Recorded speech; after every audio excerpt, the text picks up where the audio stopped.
நான் வெங்கடேஷ், ரௌத்ரா அகாடமியின் தலைமை பயிற்சியாளர் மற்றும் நிறுவனர்.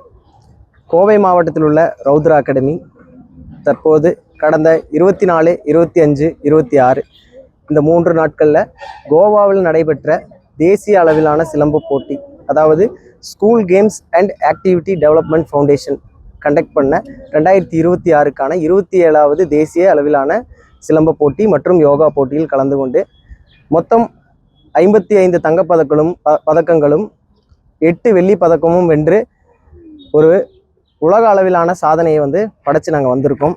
இது முதல் முறை கிடையாது. இதற்கு முன்னாடி பார்த்திங்கன்னா நிறைய டைம் நாங்கள் நேஷ்னல் லெவல், இன்டர்நேஷ்னல் லெவல் கேம்ஸில் போய் பார்ட்டிசிபேட் பண்ணி வின் பண்ணி வந்திருக்கோம். அதே மாதிரி இந்த முறையும் நாங்கள் 55 தங்கப்பதக்கமும் 8 வெள்ளி பதக்கமும் வென்றது பார்த்திங்கன்னா இந்த கோவை மாவட்டத்திற்கும் எங்களுடைய பெற்றோர்கள், குழந்தைகளை அனுப்புகிற பெற்றோர்கள், பயிற்சி பெற்ற குழந்தைகள் மற்றும் எங்களுடைய சக பயிற்சியாளர்கள், என்னுடைய இணை நிறுவனர் வினோத்குமார் மற்றும் சக பயிற்சியாளர்கள் எல்லாருக்குமே பார்த்திங்கன்னா ரொம்ப மகிழ்ச்சியாக தருணமாக இருக்கிறது. இந்த நேரத்தில் இதுக்காக பார்த்திங்கன்னா ஒரு 6 மாத காலமாக பயிற்சி எடுத்திருந்தோம். இந்த பயிற்சியினுடைய வெளிப்பாடு தான் எங்களுடைய வெற்றி அப்படின்றத நாங்கள் உறுதியாக நம்புகிறோம். இதன் மூலயமா தமிழக அரசுக்கு சொல்லிக்கொள்ள விரும்புகிறது என்னன்னா, சிலம்ப போட்டி தற்காலத்தில் ஒரு மிகவும் பிரபலமான போட்டியாக இருந்து வருகிறது. எல்லாருக்குமே அறிந்த தற்காப்பு கலை. ஆனால் இன்னுமே பார்த்திங்கன்னா இதுக்கான வசதிகள் ரொம்ப குறைவாக எல்லா பக்கமும் நடக்கிறது. போட்டிகள் குறைவாக இருக்கிறது. ஆல்ரெடி இருந்த SGFI கேம்ஸ்லேருந்து சிலம்பத்தை எடுத்திருக்காங்க. இன்னும் கெலோ இந்தியாவில் வரலாம். தேசிய அளவிலான போட்டிகளே எங்களுக்கு இன்னுமே கிடையாது. அப்படின்ற ஒரு பட்சத்தில் தமிழ்நாட்டுக்குள்ளே நாங்கள் விளையாட முடியவில்லை. வெளியே போய் நாங்கள் விளையாடிட்டு வர நிலைமை இருக்குது. இதற்கான போக்குவரத்து செலவு இருக்குது. இதற்கான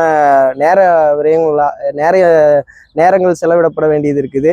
பணம் செலவிடப்பட வேண்டியது இருக்குது. ஸோ இதுக்காக தக்க நடவடிக்கை எடுத்து தமிழக அரசு எங்களுக்காக இந்த சிலம்ப போட்டியை தமிழ்நாட்டில் நடத்தி கொடுக்கணும்.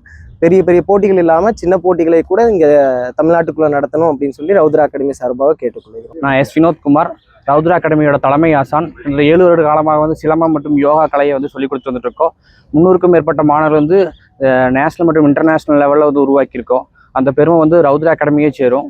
அது மட்டும் இல்லாமல் கோவாவில் நடந்த காம்படிஷனில் 63 பதக்கங்களை வென்று நம்மளோட பெற்றோர்களுக்கும், அதே சமயம் சொல்லிக் கொடுத்த ஆசான்களுக்கும், படிக்கின்ற பள்ளிக்கும், நம்ம கோவை மண்ணுக்கு பெருமை சேர்த்த மாணவ செல்வங்களுக்கு மிகுந்த நன்றி. அது மட்டும் இல்லாமல் இப்போ தனியார் பள்ளி மற்றும் அரசு பள்ளி மாணவர்கள் நிறைய பேர் இந்த சிலம்பத்தில் ஈடுபட்டு இருக்காங்க. அரசு பள்ளியில் படிக்கிற மாணவர்களுக்கு ஊக்கத்தொகையாக மாதந்தோறும் ஒரு சின்ன ஒரு அமௌண்ட்டை அலோகேட் பண்ணணும். அது மட்டும் இல்லாமல் தனியார் பள்ளியில் படிக்கிற மாணவர்களுக்கு ஃபீஸ்லேருந்து சின்ன ஒரு கன்செஷன் கொடுக்கணும்னு சொல்லி தமிழ்நாடு அரசுக்கு நான் வேண்டுகோள் விதிக்கிறேன். இது மூலமாக என்னன்னா சிலம்பக்கலை வளரும். அதுவே எங்களோட நோக்கமாக இருக்கும்.